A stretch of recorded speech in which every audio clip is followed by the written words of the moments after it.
Bon, ça faisait un petit moment que j'avais pas sorti de vidéo sur Rhodes.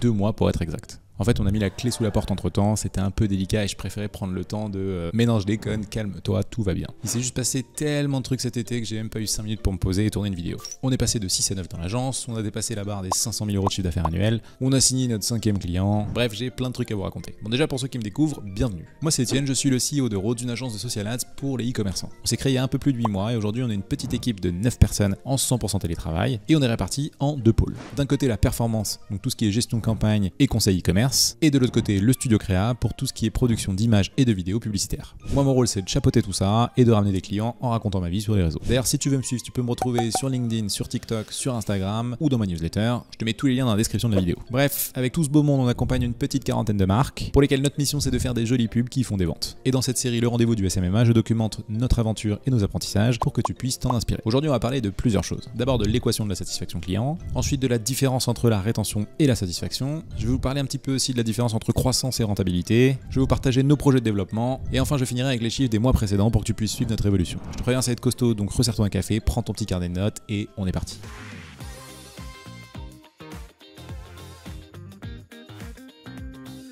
Pour satisfaire un client en agence, il faut que son investissement soit rentable, donc les résultats, mais aussi il faut qu'il se sente accompagné, suivi et qu'il apprenne des choses, ce qu'on peut appeler l'expérience client. On peut résumer ça dans l'équation suivante. Satisfaction égale résultat plus expérience client moins frais d'agence. En gros, est-ce que la valeur que tu apportes à ton client à travers tes chiffres et son expérience est supérieure à ce qu'il te paie? La partie de gauche, donc les résultats, c'est le socle commun à toutes les bonnes agences. Parce qu'une agence qui apporte pas de chiffres, c'est impensable. Donc déjà on part du principe qu'on doit être excellent sur notre niveau de compétence et qu'on doit avoir des méthodologies qui nous permettent d'apporter des ventes à nos clients. Mais ça, c'est pas le plus dur. Le plus dur, c'est la partie de droite, l'expérience client. Parce que pour que ton client ait une bonne expérience, il faut déjà que tes process soient nickel chrome et qu'il n'y ait pas une seule erreur d'exécution. Mais il faut surtout et avant tout maîtriser la relation client. J'estime à un peu plus de 50% le poids que représente la relation client dans la qualité d'un service. Imagine tu vas dans un resto étoilé super réputé. T'es là, t'es content, t'as un beau cadre, la bouffe a l'air incroyable. Et là le serveur il est lent, il est pas sympa, il oublie la moitié des plats que t'as commandé. Et bien même si la nourriture elle est excellente, tu vas en garder un mauvais souvenir et tu vas pas forcément le recommander à tes amis. Dans le métier des agences, c'est exactement pareil. Les résultats, c'est bien, mais ça suffit pas. Pour avoir un vrai focus sur la satisfaction client, on a mis 2 choses en place. La première, c'est de piloter l'intégralité de Rhodes sur le NPS, que l'on mesure à travers une enquête de satisfaction client qu'on envoie tous les mois à nos clients. Et la deuxième chose, c'est de former nos équipes aux bases de l'account management. L'account management, ça pourrait faire l'objet d'une vidéo à part entière, mais en gros, l'idée, c'est d'être constamment au top pour ton client. Pour ça, on fait attention à plein de petits détails, comme le fait d'anticiper les demandes, de communiquer sur ce qu'on fait pour que le client soit toujours au courant, d'être à l'heure au rendez-vous, d'être transparent sur les résultats, d'être à l'écoute. C'est pas toujours évident, mais je suis convaincu que c'est ce qui fait la différence entre une bonne agence et une agence excellente.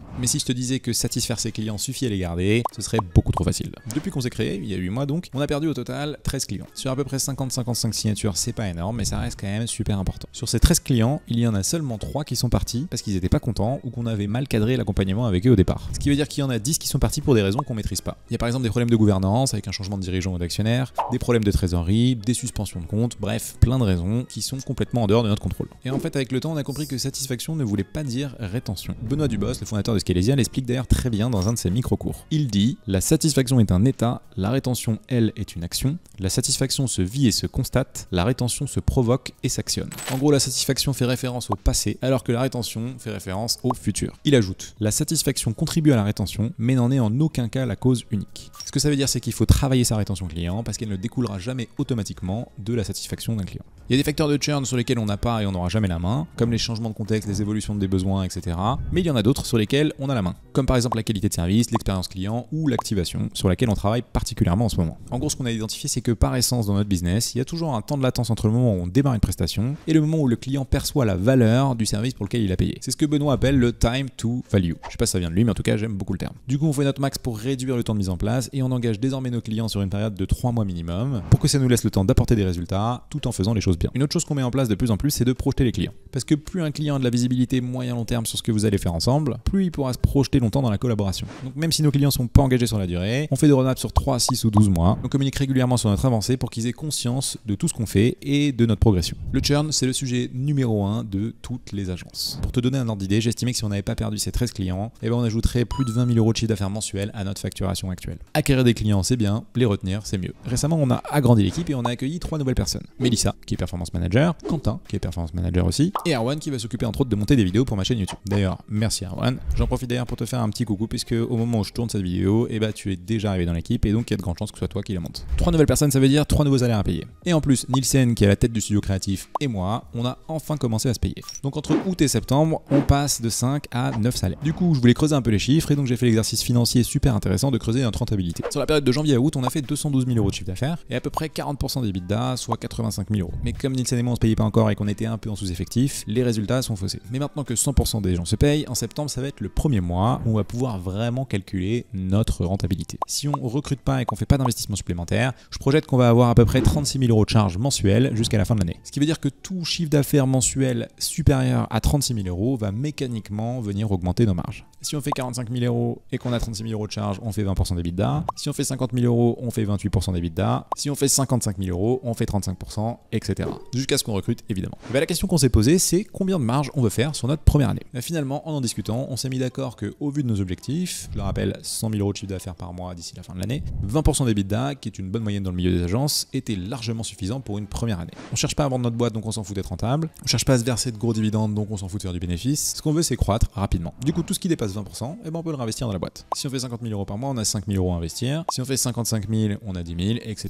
Il ne reste plus qu'à définir comment on investit cet argent, en marketing, en sales, en recrutement, bref, tout ce qui peut financer notre croissance. Du coup, on en vient à nos projets de développement. Pour rappel, nos sources de revenus principales sont les suivantes. Le média, donc la gestion de campagne méta, TikTok et le coaching, à peu près 80-85% de notre chiffre d'affaires, et le studio créa, donc la production de visuels statiques et de vidéos, qui représente à peu près 20% de notre chiffre d'affaires. On va évidemment continuer à développer ces deux axes parce que c'est ce qui nous fait vivre aujourd'hui, mais on va aussi tout doucement s'intéresser à comment faire de la croissance latérale. Notre objectif, c'est de devenir l'acteur numéro 1 du e-commerce en France. Si on reprend l'équation de croissance e-commerce, acquisition fois conversion fois lifetime value, aujourd'hui on couvre qu'une partie du premier pilier. Donc pour renforcer notre positionnement et proposer à nos clients des services qui répondent à chacun de leurs besoins, on a quelques projets en tête. À court terme, on va étendre notre palette de services sur la partie acquisition, en proposant en plus de Meta et TikTok d'autres régies publicitaires comme Pinterest, Snapchat, TikTok et LinkedIn, d'autant plus que maintenant on a les compétences en interne. Et à moyen long terme, ouvrir une business unit emailing Klaviyo pour couvrir la partie rétention, donc lifetime value, aussi parce que 70% de nos clients sont sur Klaviyo, et une business unit CRO pour proposer de la création de landing page et de tunnels de vente spécifiquement pensés pour les e-commerçants. Notre stratégie, c'est de tester ces projets avec nos clients à petite échelle, soit en interne, soit en passant par des freelances, et si ça marche, de le scaler à d'autres clients et d'internaliser la compétence. D'ailleurs, on cherche des gens qui sont super forts sur ce sujet, donc si vous en connaissez, faites-moi signe.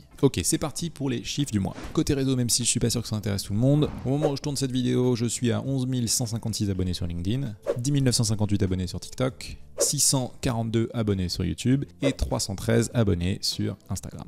Je pense que Instagram c'est le réseau que j'ai le plus de mal à développer, mais je pense que c'est aussi un des réseaux sur lesquels je passe le moins de temps. Si vous avez des conseils pour faire des millions de vues, je les prends. Et donc côté chiffre d'affaires, en juillet on avait fait 35 751 €. Au mois de juillet on avait eu une petite baisse parce qu'on a fini à 33 489 €. Et au mois d'août on est fortement reparti à la hausse puisqu'on a fait 31% de croissance et un chiffre d'affaires de 43 977 €. On est plutôt content de ce mois d'août, qui s'annonçait pas aussi vert que ça, mais on a eu une bonne surprise avec un client qui a signé au dernier moment pour un gros montant, donc on est super content. Pour rappel, notre objectif c'est de faire 100 000 € de chiffre d'affaires mensuel d'ici la fin 2023, donc il nous reste 4 mois et on est pour l'instant à 44% de l'objectif. Mais surtout ma petite fierté, c'est qu'au mois d'août on a passé la barre symbolique du demi-million d'euros de chiffre d'affaires annuel. Et ça fait plaisir. Voilà, c'est tout pour cette vidéo, j'espère que le contenu t'a plu et que tu as appris des choses. Si c'est le cas, n'hésite pas à lâcher un petit like, un commentaire et à t'abonner. Et je te dis à dans un mois pour l'épisode 4 du rendez-vous du SMMA. Ciao.